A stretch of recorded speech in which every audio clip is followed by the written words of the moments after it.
अस्सलाम वालेकुम नाज़रीन, मैं हूं मारूफ मलिक और आप देख रहे हैं सियासतनामा। दोस्तों, इस वीडियो में एक नौजवान ने शऊर की क्या ही खूबसूरत तशरीह की है। आइए देखते हैं वीडियो।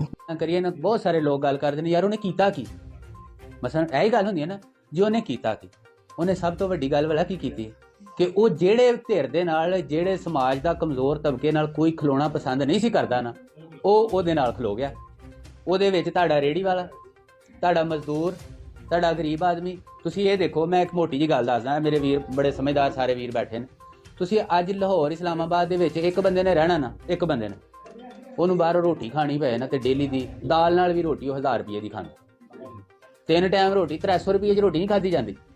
ਠੀਕ ਹੈ, ਜਿਹੜੀ ਗੱਲ ਤੋਂ ਖਾਨ ਸਾਹਿਬ ਦਾ ਮਜ਼ਾਕ ਉਡਾਇਆ ਗਿਆ ਨਾ ਕਿ ਦੇਖੋ ਜੀ ਇਹਨਾਂ ਤੇ ਲੰਗਰਖਾਨੇ ਖੋਲ੍ਹਤੇ। ਯਾਰ ਇੱਕ ਮਜ਼ਦੂਰ 25000 ਰੁਪਇਆ ਕਮਾਉਣ ਡਿਆ, ਤੁਹਾਡੀ ਪਸਲੀ ਨਹੀਂ ਹੈ ਕਿ ਤੁਸੀਂ ਉਸ ਤੋਂ ਜ਼ਿਆਦਾ ਉਹਨੂੰ ਤਨਖਾਹ ਦੇ ਸਕੋ, ਲੇਕਿਨ ਯਾਰ ਉਹਨੇ ਅਗਰ ਰੋਟੀ ਖਵਾਈ ਹੈ ਤੇ ਤੁਹਾਨੂੰ ਤਕਲੀਫ ਕੀ ਹੈ? ਤੁਹਾਨੂੰ ਕੀ ਤਕਲੀਫ ਹੈ? ਫਿਰ ਉਸ ਤੋਂ ਬਾਅਦ ਦੇ ਵਿੱਚ ਤੁਸੀਂ ਇਸਲਾਮਾਬਾਦ, ਲਾਹੌਰ ਜਾਂ ਜਿਹੜੇ ਵੀ ਸ਼ਹਿਰ ਦੇ ਵਿੱਚ ਤੁਸੀਂ ਕਮਾਈ ਕਰਨ ਵਾਸਤੇ ਜਾਂਦੇ ਹੋ, ਉੱਥੇ ਅਗਰ ਤੁਸੀਂ ਇੱਕ ਕਮਰਾ ਵੀ ਲੈਂਦੇ ਹੋ ਨਾ, ਛੋਟਾ ਜਿਹਾ ਕਮਰਾ ਵੀ ਲੈਂਦੇ ਹੋ ਤੇ 7 ਤੋਂ 8000 ਰੁਪਏ। ਠੀਕ ਹੈ, 30000 ਰੁਪਏ ਦੀ ਉਹਨੇ ਮਹੀਨੇ ਦੀ ਰੋਟੀ ਖਾ ਛੜੀ। 8000 ਦਾ ਕਮਰਾ ਤੇ 25000 ਦੇ ਵਿੱਚੋਂ 13000 ਸਬਸਿਡੀ ਉਹ ਘਰੋਂ ਲਿਆ ਕੇ ਦੇ ਦਿੱਤੀ। ਮਤਲਬ ਅਕਲ ਨਹੀਂ ਕਰ, ਉਹ ਵਿਜ਼ਨ ਵਾਲਾ ਬੰਦਾ ਯਾਰ, ਉਹਨੇ ਕੁਝ ਤੇ ਸੋਚਿਆ। ਉਹਨੇ ਸੋਚਿਆ ਕਿ ਯਾਰ ਮਜ਼ਦੂਰ ਦੀ ਮਜ਼ਦੂਰੀ ਨੂੰ ਕਿਵੇਂ ਬਚਾਇਆ ਜਾ ਸਕਦਾ। ਠੀਕ ਹੈ, ਉਹ ਮਜ਼ਦੂਰ ਜਿਹੜਾ ਵਿਚਾਰਾ 5-7 ਜਣੇ ਇਕੱਠੇ ਹੋ ਕੇ ਕਮਰਾ ਲੈਂਦੇ, ਥੱਲੇ ਪਏ ਨੇ, ਉੱਥੇ ਹੀ ਚੁੱਲ੍ਹਾ, ਉੱਥੇ ਹੀ ਸਾਰਾ ਕੁਝ, ਉਹਨਾਂ ਨੂੰ ਸਾਫ਼ ਸੁਥਰਾ ਬਿਸਤਰ ਮਿਲਦਾ ਸੀ ਪਨਾਹਗਾਹ ਦੀ ਸੂਰਤ ਦੇ ਵਿੱਚ, ਸ਼ੈਲਟਰ ਹੋਮ ਬਣਾਇਆ। ਯਾਰ ਇਹ ਸਾਡੇ ਆਮ ਲੋਕਾਂ ਦੇ ਨਾਲ ਖਲੋਣ ਵਾਲਾ ਬੰਦਾ ਕੋਈ ਸਾਈਕੋ ਹੋ ਸਕਦਾ? ਵਰਨਾ ਦੇਖੋ ਨਾ, ਬੜੇ ਬੜੇ ਦਾਨਸ਼ਵਰ ਗੁਜ਼ਰੇ ਨੇ ਸ਼ਬਾਜ਼ ਸ਼ਰੀਫ ਤਰਜ਼ ਦੇ, ਤੇ ਜਿਨ੍ਹਾਂ ਨੇ ਜਨਾਬ ਉਹ ਜਿੰਨੇ ਦੀ ਔਰੇਂਜ ਟ੍ਰੇਨ ਬਣਾਈ ਹੈ ਉਹਨੇ 'ਚ ਪੂਰੇ ਲਾਹੌਰ ਨੂੰ ਤੁਸੀਂ ਕਾਰਾਂ ਲੈ ਕੇ ਦੇ ਸਕਦੇ ਸੀ, ਯਾਨੀ ਫੀ ਘਰ ਦੇ ਵਿੱਚ ਇੱਕ ਗੱਡੀ ਲੈ ਕੇ ਦੇ ਸਕਦੇ। ਇਮਾਨਦਾਰੀ ਦੀ ਗੱਲ ਕਿ 400 ਅਰਬ ਰੁਪਈਆ ਤੁਸੀਂ ਫੂਕ ਛੜਿਆ ਯਾਰ, ਤੇ ਤੁਰਦੇ ਕਿੱਥੋਂ? ਇੱਕ ਪਾਸੋਂ ਤੁਰਦੇ ਹੋ ਤੇ ਸਿੱਧਾ ਸਿੱਧਾ ਜਾ ਕੇ ਦੂਸਰੇ ਛੱਪੜ ਕੰਡੇ ਖਲੋ ਜਾਂਦੇ। ਠੀਕ ਹੈ, ਉਸ ਤੋਂ ਇਲਾਵਾ ਤੁਸੀਂ ਵੱਖਰੀਆਂ ਕੁਝ ਸਪੀਡੋ ਬੱਸਾਂ ਵੱਖਰੀਆਂ ਚਲਾਈਆਂ, ਮੈਟਰੋ ਵੱਖਰੀਆਂ ਚਲਾਈਆਂ, ਯਾਨੀ ਤੁਹਾਡਾ ਮੈਟਰੋ ਦਾ ਸਿਸਟਮ ਫਿਰ ਵੀ ਪੂਰਾ ਨਹੀਂ ਹੋਇਆ।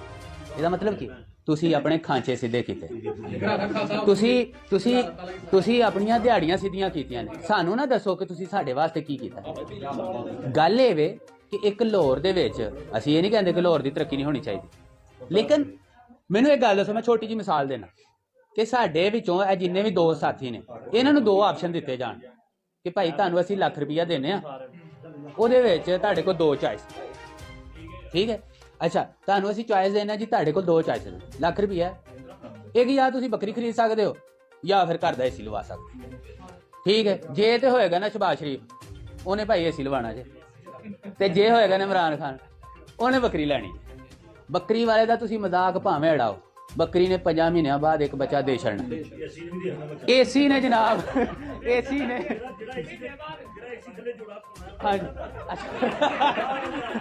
ਅੱਛਾ, ਤੇ ਏਸੀ ਵਾਲੇ ਬੰਦੇ ਨੇ ਦੇਖੋ, ਚਲੋ ਠੀਕ ਹੈ ਉਹ ਮਜ਼ਾਕ ਵਿੱਚ, ਲੇਕਿਨ ਏਸੀ ਵਾਲੇ ਬੰਦੇ ਨੇ ਉਲਟਾ ਘਰੋਂ ਪੈਸੇ ਲਾਣੇ।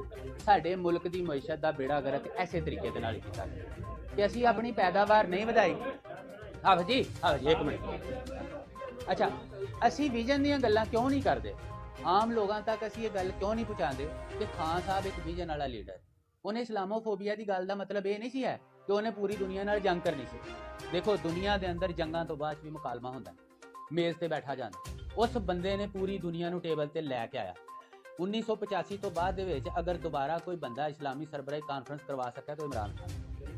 ਠੀਕ ਹੈ, ਤੇ ਜਦੋਂ ਉਹ ਬੋਲਦਾ ਸੀ ਨਾ ਤੇ ਸਾਰੀ ਦੁਨੀਆ ਦੇ ਲੋਕ ਜਿੰਨੇ ਵਜ਼ਰਾ ਖਾਰਜਾ ਬੈਠੇ ਸੀ ਤੇ ਉਹਦੇ ਦੇਖਦੇ ਸੀ ਕਿ ਯਾਰ ਇਸ ਬੰਦੇ ਦਾ ਮਤਾਲਿਆ ਇਹ ਨਹੀਂ ਹੈ ਕਿ ਪਰਚੀ ਫੜੀ ਕਿ ਅਸੀਂ ਤੁਹਾਨੂੰ ਵੈਲਕਮ ਕਰਾਂਗੇ। ਕਾਹਦੇ ਤੇ?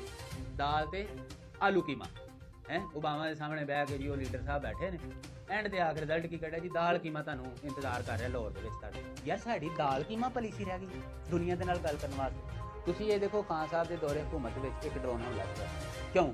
ਉਹਦਾ ਸਟੇਟ ਮੌਕਫ ਸੀ ਕਿ ਭਾਈ ਮੇਰੇ ਸ਼ਹਿਰੀ ਨੇ, ਮੇਰੇ ਸ਼ਹਿਰੀਆਂ ਦੇ ਉੱਤੇ ਤੁਸੀਂ कोई भी इस तरह का काम नहीं करते। असी एक पासे बहादुर होने का नाटक करते हैं। दोस्तों, इमरान खान का नाकाबिले माफ़ी जुर्म यह है कि वो सबको शऊर दे गया। हम लोग जिन्हें मुश्किल से मालूम होता था कि वज़ीर आज़म कौन है, इमरान खान ने बुजुर्गों से लेकर बच्चों तक वो शऊर पहुँचा दिया है जो कि काबिल तारीफ़ है। हमारे बुजुर्ग कभी प्लाट से आगे जाते ही नहीं थे। अब लोगों का ये हाल है कि हज़ारों भुट्टो, नवाज और जरदारी कुर्बान करने को तैयार हैं और इसको बोलते हैं शऊर, और जो इमरान खान ने हम लोगों को दिया है। और आज इस बंदे ने क्या खूबसूरत इसकी तशरीह की है इमरान के शऊर देने की। और कुछ पागल लोग इसे पागल कहते थे, लेकिन हाँ वो पागल तो था जो गरीब और मजदूर की बात करता था। और वो उन गरीब कैदियों की बात करता था जो सऊदीया में कैद थे। कोरोना में वो लॉकडाउन के हक में नहीं था। वो कहता था कि गरीब जो दिहाड़ीदार मजदूर है उसका क्या होगा। हाँ वो पागल तो था। वो पागलों जो खान को पागल कहते थे, सुनो वजीर आजम की कुर्सी उसके लिए छोटी है। रब्बे काबा की कसम तुम लोग उसके सामने बोने हो। अब तो कुर्सी खुशकिस्मत होगी अगर खान इस पर बैठेगा। तुम्हें क्यों समझ नहीं आती जाहिलो। लेकिन अब कौम को समझ आ गई है जो पिछले 75 साल से जो चूरन बेचा जा रहा था। और अब वो शऊर आ चुका है जो किसी कौम को अजीम बनने में मददगार होता है। उम्मीद करते हैं आपको वीडियो पसंद आई होगी। अगर अच्छी लगी तो लाइक शेयर और सब्सक्राइब जरूर कीजिएगा। अल्लाह।